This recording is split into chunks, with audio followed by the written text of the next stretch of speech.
News नशा, आदत हर खबर की। और वो लड़ाई लड़ने के बाद एक तरफा कर दिया गया है। यहाँ पर इसको पूरा आपका जो चेहरे पर लगातार हर इंटरव्यू में एक गुस्सा नाराजगी दिख रही है, उसकी वजह सिर्फ ये है कि धर्म शास्त्र के मुताबिक चीजें नहीं है, या आपकी इतनी एक तपस्या मेहनत जो रही है लड़ाई लड़ने की, इसको बिल्कुल नजरअंदाज कर दिया गया। तो हम आपको बताना चाहेंगे कि मूर्ति पहले से प्रतिष्ठित है। जो रामलला विराजमान हैं, उन्हीं के लिए लंबे समय से संघर्ष हुआ है। आपने कहा कि वहां पर पहले से ही प्रभु राम जो हैं उनकी प्राण प्रतिष्ठा हो रखी है, क्योंकि वो खुद वहां विराजमान है। तो धर्मशास्त्र क्या कहता है ऐसी स्थिति में, अगर दोबारा से प्राण प्रतिष्ठा की जाती है, इस तरह का आयोजन किया जाता है, तो शास्त्र क्या कहते हैं इसमें? हमारा मूल जो प्रश्न है वही है, और वो धर्मशास्त्र से सम्मत है।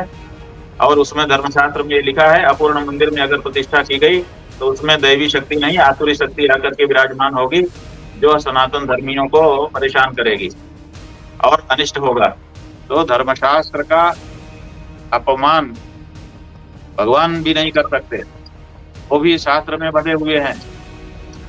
इसीलिए अवतार धारण करके धर्मशास्त्र की आज्ञाओं का पालन करके दिखाते हैं कि देखो, मैं परब्रह्म परमात्मा हूँ, सर्वतंत्र समर्थ हूँ, फिर भी मैं शास्त्र विधान को मानता हूँ। हमारे साथ इस वक्त ज्योतिष पीठ के शंकराचार्य स्वामी श्री अभिमुक्तेश्वरानंद जी हैं, और लगातार इस पर ये चर्चा हो रही है कि क्या वाकई में प्राण प्रतिष्ठा सही हो रही है। लेकिन एक बड़ा सवाल इसके साथ और आ गया है अब, क्योंकि जिस तरह से शंकराचार्य जी ने लगातार सवाल उठाए हैं, उसके बाद अब देखने को ये मिल रहा है कि मोदी जी प्राण प्रतिष्ठा की प्रक्रिया में अभी शामिल नहीं है, आगे शामिल होंगे और एक फाइनल टच जो होगा उसे देंगे, यानी कि जब मूर्ति स्थापित करेंगे उस वक्त शामिल होंगे। इसी पर सवाल करते हैं आगे। महाराज जी, ये जो स्थिति दिखाई दे रही है कि अनिल मिश्रा और उनकी पत्नी अब वो पूजा में बैठे हैं, और जो आगे की पूरी प्रक्रिया है वो पूरा कर रहे हैं, और प्रधानमंत्री नरेंद्र मोदी उसमें नहीं बैठे हैं। तो इसको आप किस तरह से स्थिति को भी देख रहे हैं? देखिए, ये सब स्थिति परिस्थिति आप लोग देख रहे हैं, हम्म। हम जो देख रहे हैं वो दूसरी चीज।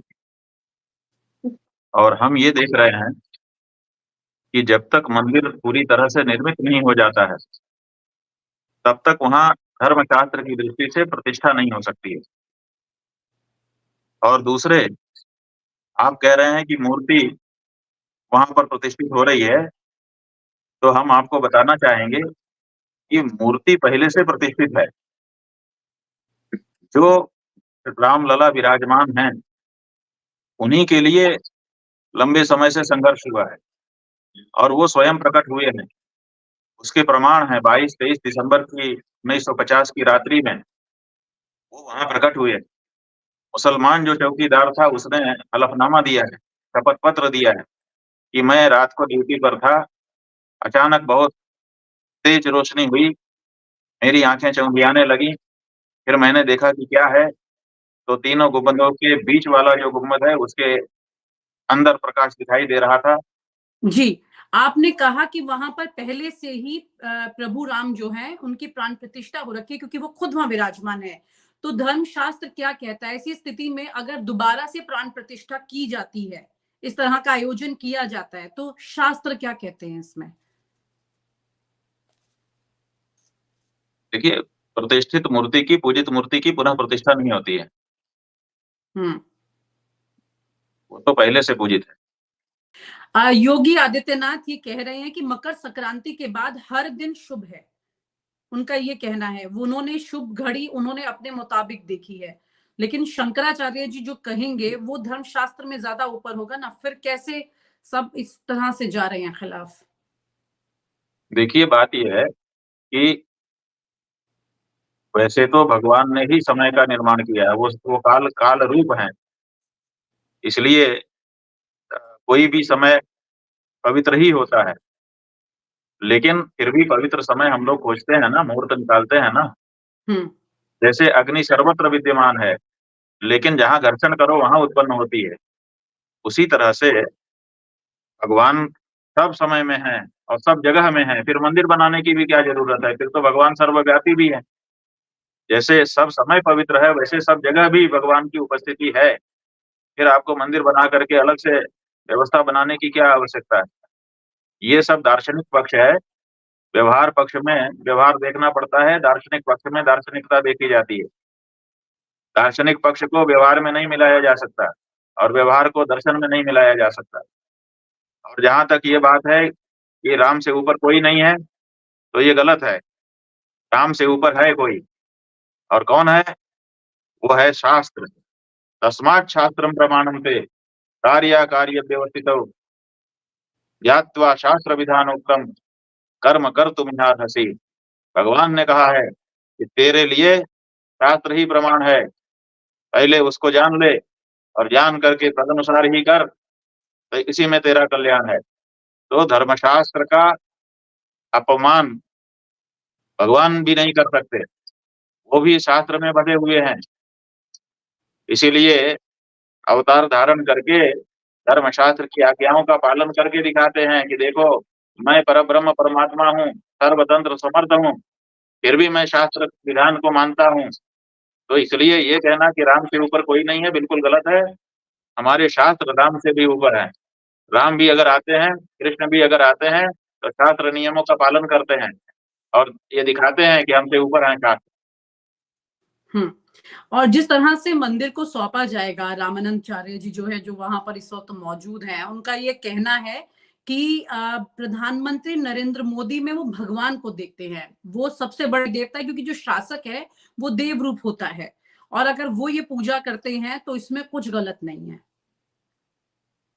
देखिए, बात यह है कि मंदिर जो है, अभी जो स्थपति है, माने जो निर्माण करता है, सोमपुरा, अभी निर्माण जब तक होगा तब तक उसके अंडर में आता है। निर्माण पूरा होने के बाद वो हैंड ओवर करेगा कि अब आप लोग लीजिए, अब मैंने निर्माण कर दिया। तो निर्माण पूरा होने के पहले वो हैंड ओवर कर नहीं सकता। तो इसलिए अभी तो स्थपति के हाथ में है, अभी तो ट्रस्ट के हाथ में नहीं आया है। इन्होंने उनको निर्माण के लिए जगह दी है, वो निर्माण कर रहे हैं। जब तक निर्माण का कार्य चलेगा अंतिम तक, तब तक उनके पास रहेगा। इसलिए हमारे यहाँ शास्त्रों में विधि है कि जब निर्माण पूरा हो जाएगा तब हमको उसको हैंड ओवर कराएंगे। हैंड ओवर कराने के बाद तब हम प्रतिष्ठा के लिए वहां पर पवित्रता करेंगे, 7 पुण्याहवाचन करके हम उसकी पवित्रता करेंगे। तो एक तो ये बात है कि अभी तो स्थपति के हाथ में धर्मशास्त्र की दृष्टि से वो मंदिर का परिसर है। और दूसरी बात यह है कि देखिए, एक एक व्यवहारिक प्रश्न भी हम उठाना चाहते हैं कि वहां पर बहुत बड़ा मंदिर बन रहा है, बहुत सारी मशीनें हैं, बहुत सारे लेबर और कॉन्ट्रैक्टर हैं, और वहां पर निरंतर कार्य चल रहा है। और जहां पर निरंतर कार्य चल रहा हो, उस जगह को पब्लिक के लिए खोल देना, पब्लिक के माने शरीर को खतरे में डालना है। जहां पर निर्माण कार्य चलता है वहां पर बैरियर लगा दिया जाता है, ये वर्क इन प्रोग्रेस। तो वर्क इन प्रोग्रेस में सबको नहीं जाने दिया जाता है, जो लोग मतलब समझते हैं, कंस्ट्रक्शन रूल फॉलो नहीं हो रहे हैं, आप ये प्रशिक्षित होते हैं, उन्हीं को जाने दिया जाता है।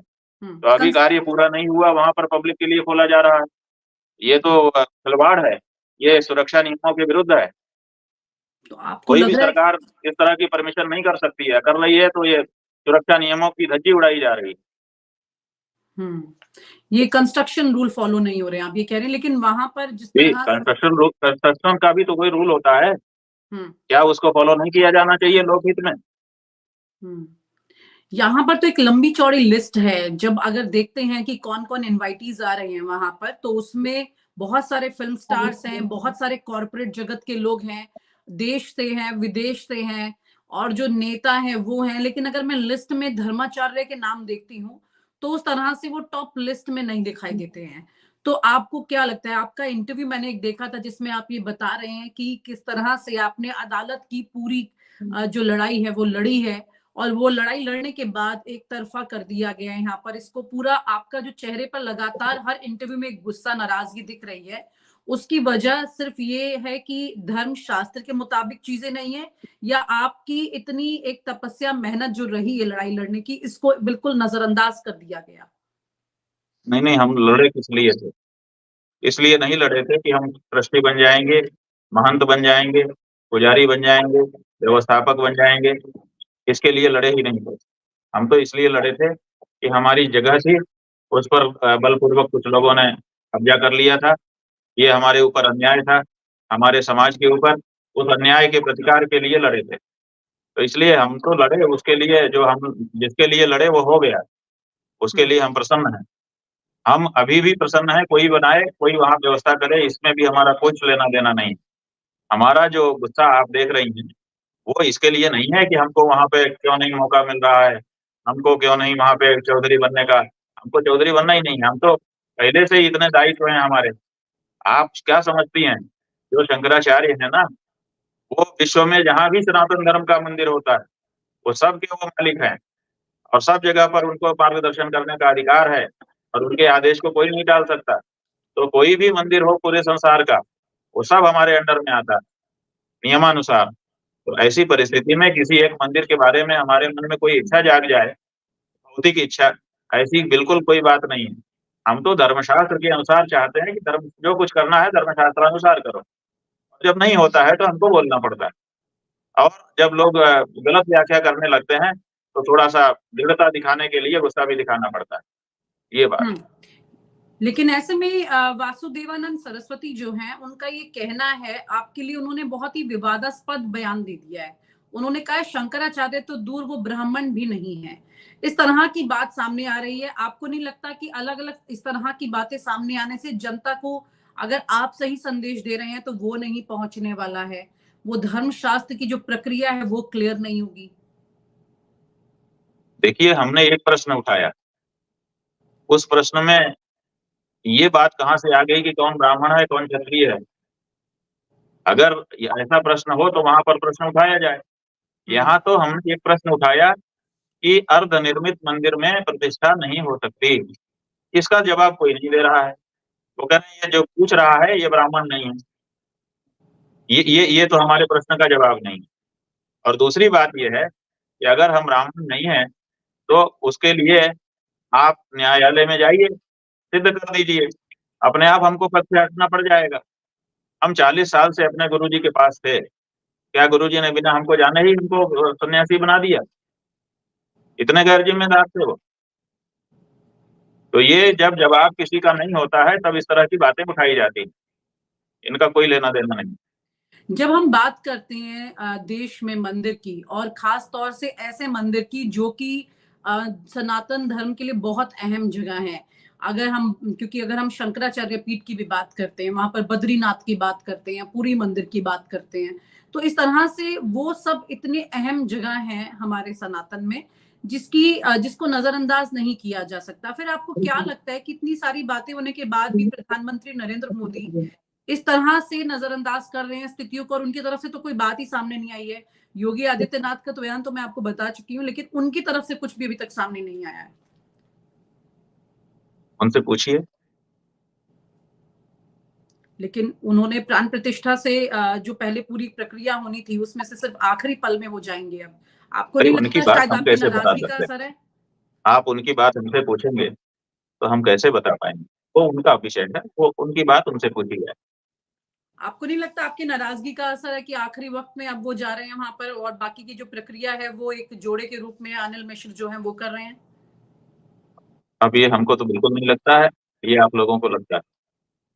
हमारा मूल जो प्रश्न है, वही है और वो धर्मशास्त्र से सम्मत है और उसमें धर्मशास्त्र में ये लिखा है, अपूर्ण मंदिर में अगर प्रतिष्ठा की गई, तो उसमें दैवी शक्ति नहीं, आसुरी शक्ति आकर के विराजमान होगी, जो सनातन धर्मियों को परेशान करेगी और अनिष्ट होगा। ये जो वाक्य हमारे शास्त्रों में हमको उपलब्ध हुए हैं, इससे हम अपने समाज के लिए चिंतित हैं और इसीलिए हम ये बात उठा रहे हैं। तो क्या मोदी जी चुनाव भी हार सकते हैं इससे? इसके अलावा बाकी कोई लेना-देना हमारा नहीं है, राजनीतिक प्रश्न से हमारा क्या लेना? लेकिन ये सनातन धर्म पर अगर इसका कुछ दुष्प्रभाव होगा, तो क्या पूरे समाज पर होगा या फिर उस व्यक्ति पर जो पूजा करेगा या प्राण प्रतिष्ठा के तौर पर मूर्ति को स्थापित करेगा? देखिए, अगर वहाँ पर आसुरी शक्तियाँ आकर के विराजमान हो गई, अविधिपूर्वक कार्य करने से, तो पूरे समाज का नुकसान होगा, विशेष रूप से जो लोग जुड़े हैं और जो विशेष रूप से उससे भी विशेष रूप से जो आगे होकर के कार्य कर रहे हैं। जब मंदिर का पहला वहां पर स्टोन रखा गया था, पत्थर रखा गया था, उस वक्त भी ये चर्चा हुई थी कि प्रधानमंत्री नरेंद्र मोदी जो जोड़े स्वरूप वहां पे किसी को भी पूजा करनी चाहिए थी। क्या आपको ऐसा लगता है कि जोड़ा स्वरूप ही पूजा वहां पर ऐसी स्थितियों में होनी चाहिए, या कोई व्यक्ति जो कि वैवाहिक नहीं है या जो सिंगल है वो भी कर सकता है? देखिए, ये धर्मशास्त्रीय प्रश्न है। हमारे यहाँ जब विवाह होता है सनातन धर्म में, हम्म। तो सनातन धर्म में वाक्य दिए जाते हैं, वागदान कहते हैं उसको। तो कन्या भी वर वागदान में वाणी देती है, वचन देती है, और पति भी देता है। और उस समय पति के द्वारा ये वचन दिया जाता है कि जब जब मैं धर्म कार्य करूंगा, तुझे आधे अंग के रूप में अपने बगल में बैठा करके करूंगा, ओके। और फल का भी स्वामित्व हम दोनों का होगा। तो ऐसी परिस्थिति में जो सनातन धर्म है उसमें कोई भी धर्म कार्य अगर कोई व्यक्ति विवाहित है तो पत्नी के साथ ही कर सकता है, अकेले नहीं कर सकता। अपनी पत्नी को वंचित करके नहीं कर सकता। लेकिन अभी जब प्रधानमंत्री जी उस दिन मूर्ति स्थापित करेंगे तो वो तो अकेले करेंगे। तो वो सब आप लोग देखिए। तो धर्म के अनुसार वो प्रोसेस सही नहीं हमारा होगा काम क्या है? हमारा काम जो है, जैसे सुप्रीम कोर्ट के जज का काम है फैसला देना कि ये उचित है, ये अनुचित है। लेकिन क्रियान्वयन कराना पुलिस का काम है, वो हमारा काम नहीं है। हमने उचित अनुचित बता दिया, जनता के सामने रख दिया, धर्मशास्त्र सम्मत बात कह दी। अब उसका क्रियान्वयन की कोई एजेंसी हमारे हाथ में नहीं। शंकराचार्य जी, क्या आपको नहीं लगता है कि इतनी बड़ा पद है ये, लेकिन जिस तरह से चीजें सामने आ रही हैं उसमें कई लोग का ये कहना है कि इसमें राजनीति घुस गई है, या राजनीति में शंकराचार्य जी दखल कर रहे हैं? इस तरह की स्थितियां भी क्या आपको लगता है कि बन रही हैं, और आपकी बात अपने सिरे से हट करके दूसरी तरफ जा रही है? क्योंकि आज की तारीख में सोशल मीडिया बहुत ज्यादा इम्पैक्ट करता है, बहुत असर करता है। ठीक है जी, अब ये जो राजनीति वाले लोग हैं वो समझते होंगे कि इसका क्या प्रभाव जा रहा है राजनीति के क्षेत्र में। हम तो ये कहना चाहते हैं कि राजनीति भी एक अच्छा क्षेत्र है, वो भी लोक कल्याण के लिए प्रवृत्त है। राजनेता अपना पूरा जीवन समर्पित करते हैं, जनता के लिए जीते हैं, हम उनका अनादर नहीं करते हैं। लेकिन धर्म का क्षेत्र अलग है, तो राजनीति के लोगों को धर्म के क्षेत्र में और धर्म के लोगों को राजनीति के क्षेत्र में अधिक प्रवेश नहीं करना चाहिए। जितना सहसंबंध के लिए जरूरी होता है उतना ठीक है। मैंने ये भी देखा कि आप ये कह रहे हैं कि आप जाने के लिए मतलब मना नहीं करें, लेकिन गौ रक्षा की बात आपने सामने रखी है। क्या ये बात सही है कि आप जाने को तैयार हो जाएंगे अगर आपने एक कंडीशन सामने रखी है कि गौ रक्षा पूरी तरह से होनी चाहिए, वो प्रण पूरा नहीं हुआ है? देखिए, ये सैकड़ों वर्षों से हम सनातन धर्मियों के हृदय की पीड़ा है। बहुत बड़ा हमारे माथे पर कलंक है कि हम अपनी पूजनीय गौ माता को नहीं बचा पा रहे हैं। अगर गौ माता के लिए, उनकी रक्षा के लिए, उनके सम्मान के संवर्धन के लिए कोई निर्णय लिया जाता है तो वो बहुत ही प्रसन्न करने वाला हम लोगों को होगा, और स्वाभाविक है कि तब हमको विचार करना पड़ेगा। लेकिन तब तक तो पूरा काम हो चुका होगा, मंदिर का प्राण प्रतिष्ठा हो चुकी होगी। ये तो एक लंबा काम है, इतनी जल्दी तो पूरा होगा नहीं। यानी कि आप जाना नहीं चाहते हैं, इसलिए एक ऐसी बात अब सामने है जिसको लेकर के आपने क्योंकि लोग भी नाराज हो रहे हैं, कई कह रहे हैं कि आपको आना चाहिए। जो धर्म से जुड़े हुए लोग हैं वो भी कह रहे हैं कि आपको आना चाहिए। बाकी 2 शंकराचार्य जाने को तैयार हैं, और आप और शंकराचार्य जी पुरी से जो हैं वो जाने के लिए मना कर ठीक रहे है, हैं। अपने लोग उसी दिन देखेंगे कौन जाता है, कौन नहीं जाता है, और कौन क्या करता है, क्या कहता है। ये सब तो ऐसे प्रसंग जब आते हैं उसी समय पता चलता है कि किसके मन में क्या चल रहा है। जब कोई बड़ी गलती होती है तो इतने बड़े पद पर शंकराचार्य जी कोई ऐसे उपाय भी बताते हैं जिससे कि समाज जो है वो ऐसे दुष्प्रभावों से बच सके। क्या कोई ऐसा उपाय होगा जिससे बचा जा सकेगा? हमने उपाय बता दिया। आपने मंदिर बनाया है विराजमान रामलला के लिए, रामलला विराजमान ने ही मुकदमा लड़ा है, वही जीते हैं। उनमें पहले से प्राण है, प्रतिष्ठा करने की जरूरत नहीं है। जो मुख्य गर्भगृह बनाया है उसके चबूतरे पर उनको समयानुसार कभी भी विराजमान कर दीजिए, क्योंकि वहाँ कोई दूसरे धार्मिक आयोजन की आवश्यकता नहीं है। आप आयोजन कर ही रहे हैं, तो जो रामलला विराजमान है उनको वहां पर विराजमान कर दीजिए। और बाकी आप सौंदर्य के लिए, शोभा के लिए, लोक प्रेरणा के लिए कुछ और सजावट करना चाहते हैं वो सब करिए, तो इसमें कोई बाधा नहीं है, ये रास्ता है। तो मतलब आप ये कह लेकिन रही है कि अगर महज आप आयोजन हो दूसरी रहा है किसी ये और मूर्ति कुछ को भी नहीं? स्थापित करते हैं तो वो रामलला के प्रति अन्याय है। मतलब आप ये कह रही है महज आयोजन है और कुछ भी नहीं है, इसके अंदर धर्मशास्त्र जैसी कोई चीज नहीं है, सिर्फ एक फंक्शन है ये, अब आप ये कह रहे हैं? जी, धर्मशास्त्र की दृष्टि से अगर वो पूरा नहीं होगा तो फंक्शन ही तो रह जाएगा, प्रतिष्ठा कैसे बनेगा?